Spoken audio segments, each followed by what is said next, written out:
Hey everybody, good morning, good afternoon, good evening. Welcome to Beekeeping for Newbies. Thank you very, very much for taking the time to listen. I do appreciate you. And as always, feel free to reach out, Jeff at beekeepingfornewbies.com. It's NEWBEES.com. So whether you're driving in the big rig, going for a run, sitting in traffic, cleaning the house, or pretending to be working at a job you hate, thank you for bringing me along with you. And I did not deliberately leave anyone out last week. I was trying to spread the love out a little bit. So thanks to JT and Ryan, our Discord moderators, Eric and the Texas crew, Scott in Colorado, Michelle in Virginia, the Indiana team who is currently in the lead for our most supporters by state. Thank you to everyone. It's all of you that keep me motivated to keep on keeping on every day. Warm-up song today is Blister in the Sun by the Violent Femmes. Let me go on. Like a blister in the sun, let me go on. Big hands, I know you're the one.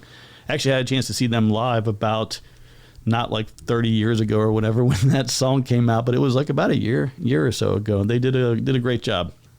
Also, don't forget to jump over to fancyfortunecookies.com. Check out their tasty custom fortune cookies for all occasions. We've got strawberry, blueberry, black raspberry, chocolate, custom company logos, even the giant fortune cookie that is 5 inches tall, 7 inches wide, and has a foot-long customizable fortune on the inside.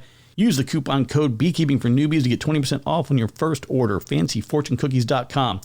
All right, everybody, for those of you who inquired about the cat, thank you for looking out for him and for reaching out.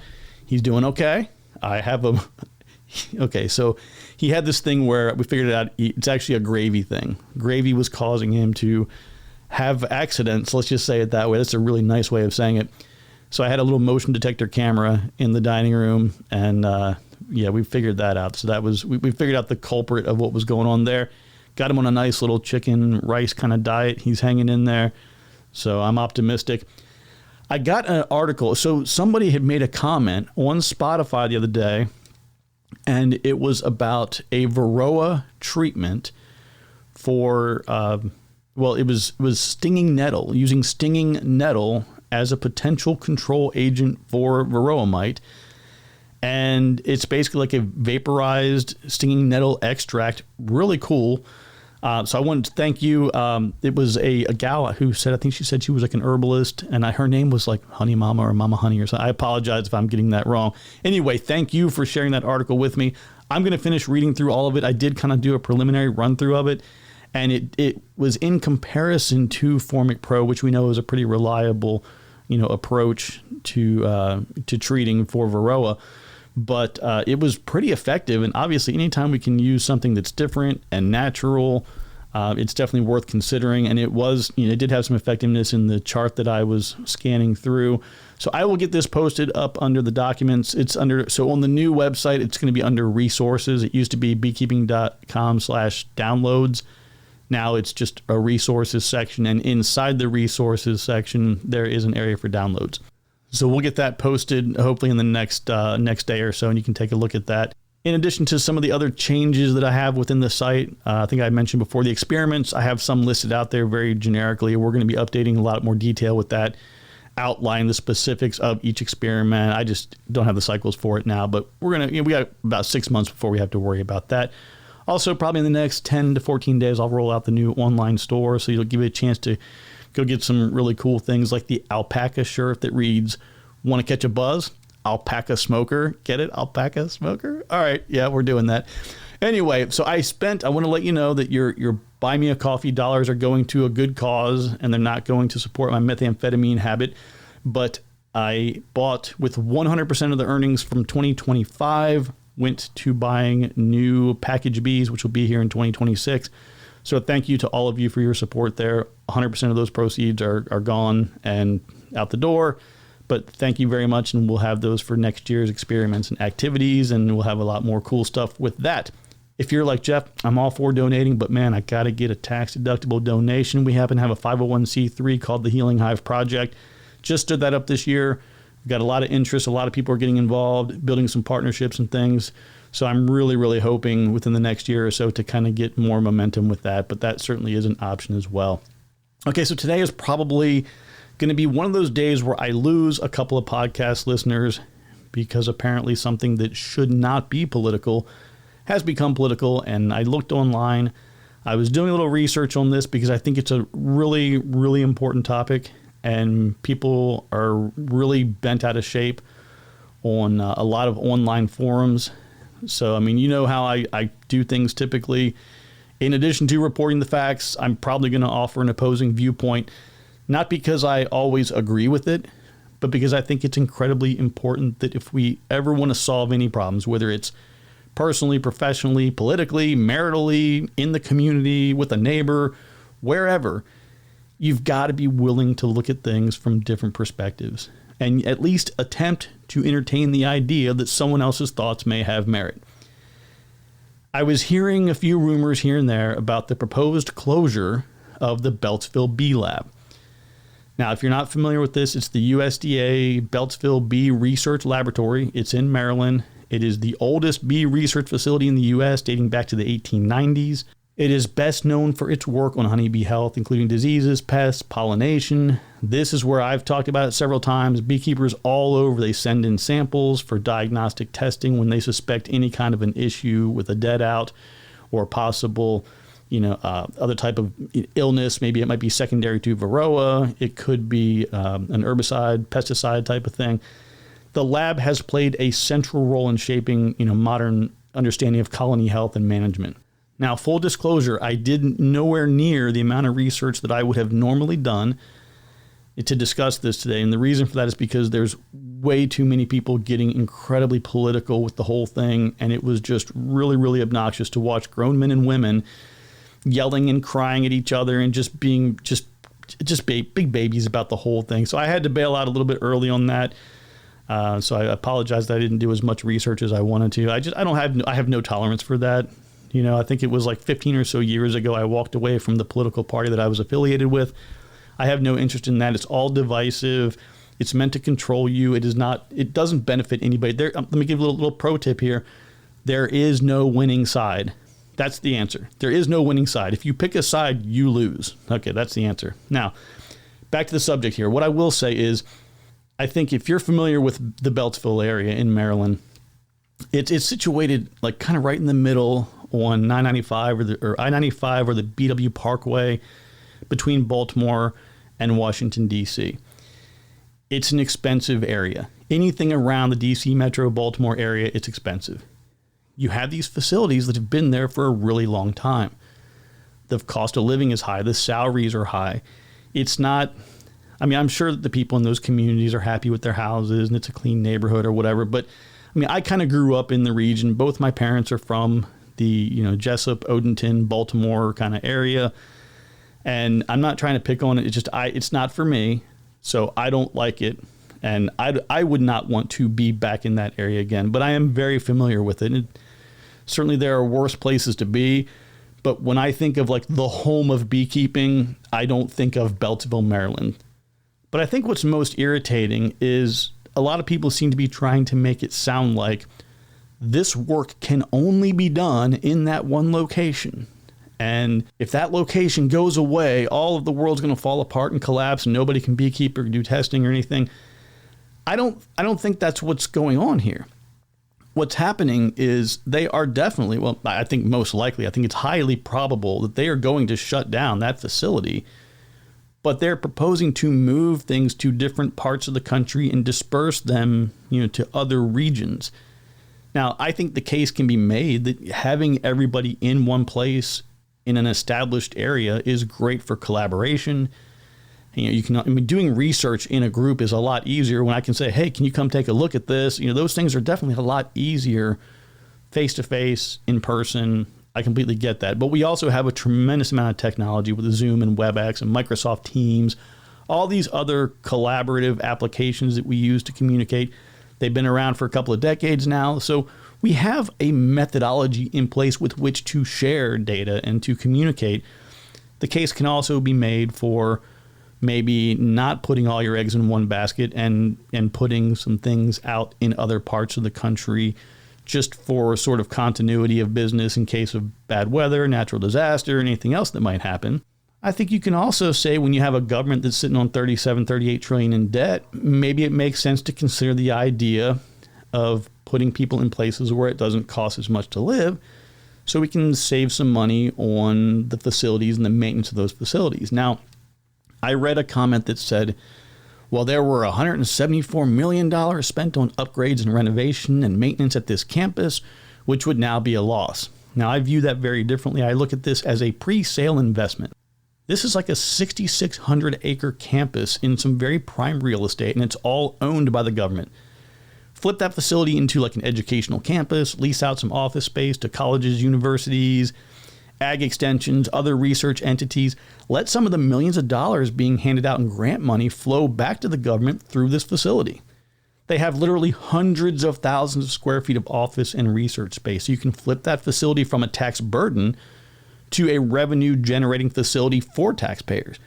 Now, we all know that private industry does things much more efficiently than the government, so let's stop wasting all that space, consolidate things to a point where the right resources are in the right places throughout the USDA and the country. That's just kind of my 2 cents. Now, we do need to pay attention because, quote, experts warn this could cause lasting harm to the beekeeping industry. No. Restructuring and reorganizing, like literally every company does periodically, it helps to streamline operations, right? Bringing these research facilities closer to farmers and ranchers, the people who they're actually doing the work for, is not a bad thing. There's not a farm within like 50 miles of the Beltsville Lab. Now, I'm sure you can probably find a couple that have been like overtaxed for a long time, trying to get them to sell to make room for the multi-million-dollar homes. But Beltsville is not, again, like the U.S. hub of agriculture, I assure you. Oh, and if you're curious on where I got the million-dollar home reference, so my family's farm was off of Clark Road in Jessup, Maryland. And when I was last there a decade ago, they had $750,000 homes on those townhouses. So I'm assuming by now they're worth about $1 million. And I remember my granddad years ago, Williams Construction was trying to get my granddad to sell. When he died, they wanted my grandmother to sell. And ultimately, my dad sold to somebody years later. But the taxation was atrocious back in the 80s. And I know it's even worse now. So not a whole lot of big farming and agriculture going down in that area. So another fun statement that was made in support of the Bee Lab. Honeybees are vital to the world's food supply, but their populations have been mostly in decline over the past 2 decades due to various factors including habitat loss, pesticide use, global warming, the rapid evolution of pathogens and antibiotic resistance. So let's run through a few of these and see what's maybe true or false. Is habitat loss a thing? Absolutely.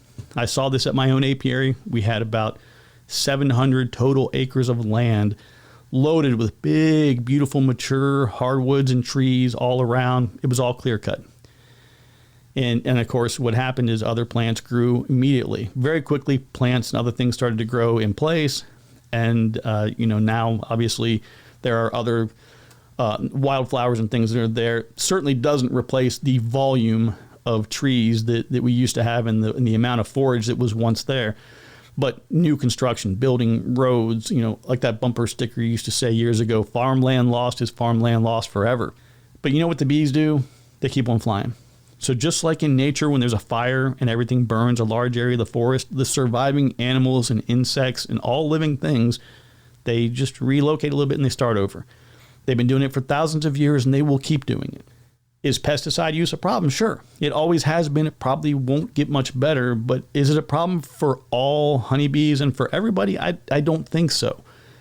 I think if you're in a large agricultural area and you're communicating with other farmers and you're doing your due diligence, much of that challenge, much of those problems can be mitigated.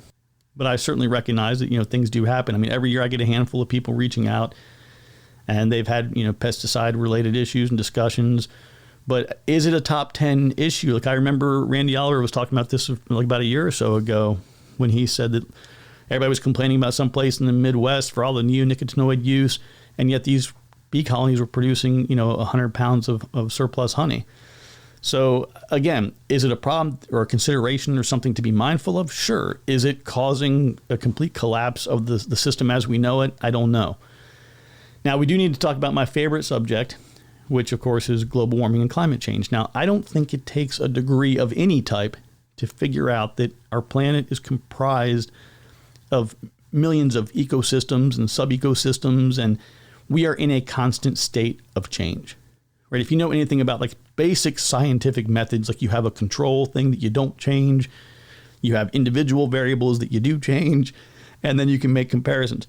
Our world literally has an infinite number of variables constantly changing. We are in a constant state of change. It is 100% impossible and irresponsible to just broadly blame literally everything that goes wrong as, air quotes, climate change. Right? To me, by making that statement, one, it implies that all change is bad, which that's what we're led to believe, and I don't think that's the case. I think we are absolutely destroying our planet at every turn. Our air quality is terrible. Our food systems are a joke. Our waterways are absolutely atrocious. We are 100% responsible for a lot of the health and the social problems that we as humans are experiencing. But until people, specifically researchers, stop being lazy and start doing the research and the reporting on the specifics of what they're doing, how they're doing it, how they propose to address problems, versus simply screaming climate change during every discussion, you're solving absolutely nothing. I think we as a scientific community have to be held to a higher standard. I mentioned this. I have a great professor in one of my classes, and I mentioned this to her. I was like, hey, you're a doctor, a PhD, like you've been doing this for a long time. I'm like, help me understand why we allow the scientific community to get away with this. And we had a really good dialogue and discussion about that, but you can't just say that. You have to come out with facts and figures and real things. We just got to do better. So new pathogens. Now, I think new pathogens are always to be expected. Right? We're always going to, as humans, we're going to have new viruses, new different types of bacteria. Just like with mite resistance, we're going to have certain bacteria and things that are going to be resistant to antibiotics and other things. So they point out all these new pathogens. I'm not aware of an influx of new pathogens affecting bees, and we still have Nosema, foul brood, sac brood, chalk brood, lots of viruses transmitted by Varroa. And of course, we still have the challenge with some people in the community telling people that treating honeybees for Varroa is a bad thing. So we're definitely going to have problems with Varroa bombs and then having to apply more treatments to our bees to make up for the more mites that we're getting from the people who aren't treating and controlling them. And yes, over time, resistance is going to build up. But you know what happens in nature? Things adapt or they die. If we ceased managing honeybees, within a few years, two things are going to happen. Well, a lot is going to happen, but the two most relevant.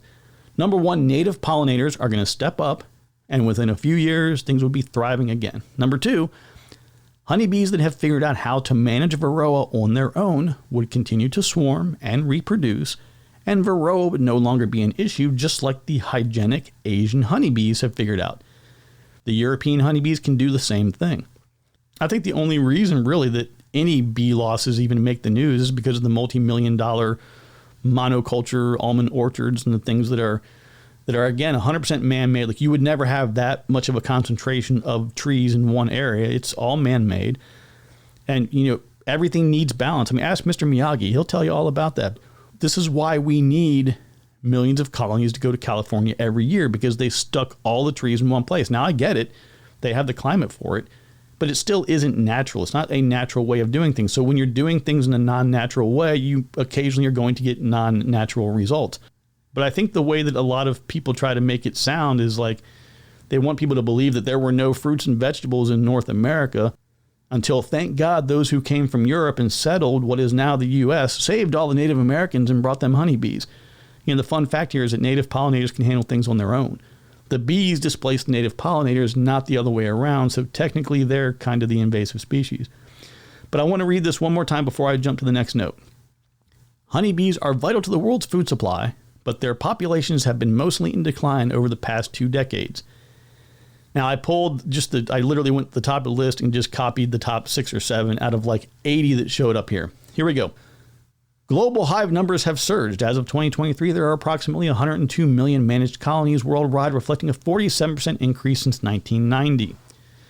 Two of them together, U.S. honeybee colonies possibly at a record high, but figures are disputed. The USDA's 2022 agricultural census estimated 3.8 million colonies, a 25% jump over 2017. Now, we do have something that is another article that is in contradiction to this. It says it's somewhere between 2.7 and 2.9 million, but still significant increase there. Bee farms booming in Tennessee. Tennessee had a 7% increase between 17 and 2022. U.S. bee farms are currently growing fastest among livestock categories. Since 2007, the U.S. has seen over 1 million new honeybee colonies added, making them the fastest growing type of livestock in the country. So there's a couple of examples right there that I pulled from, like I said, it was like 80 or 90. I don't remember. There were just a ton of articles supporting growth. And I recognize that we did have some significant losses last year with the amitraz and the mite resistance to amitraz. I get that. But if anybody who's been beekeeping for a year or so or more can tell you, what do you do in the spring? You split your colonies, right? And it's really, really easy to do a 1-to-1. So now you take one, now you have two.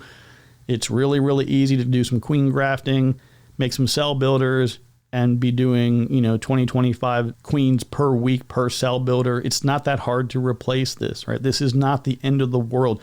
Just like everything else in the world, right? People want watch time. They want more clicks. They want more engagement.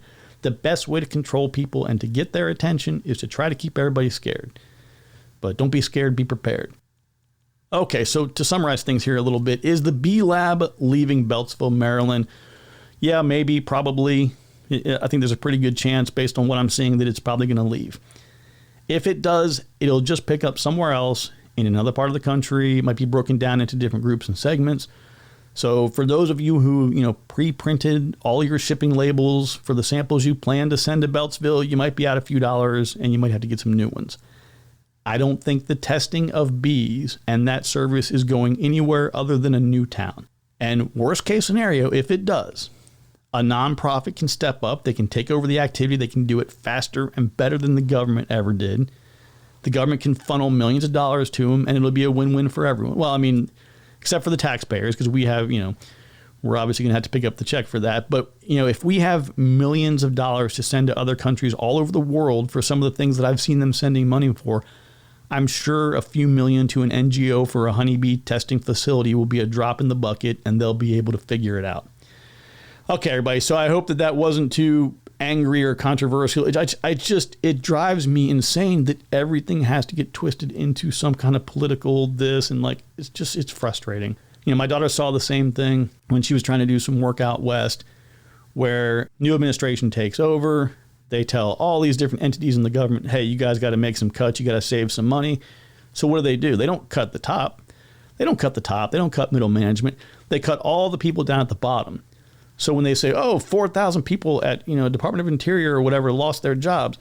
Yeah, well, they're not 4,000 upper management people, right? They cut at the bottom. And it's just, I don't know, everything just seems to be, no matter where you are or what you do, it's just always some way trying to have some political angle to it. And it's pretty frustrating. But it is what it is. And we just got to keep on keeping on here. But that's all I've got for you today. So take care, be kind to one another. Remember that I love you. And there's nothing you can do about it. We'll talk to you soon.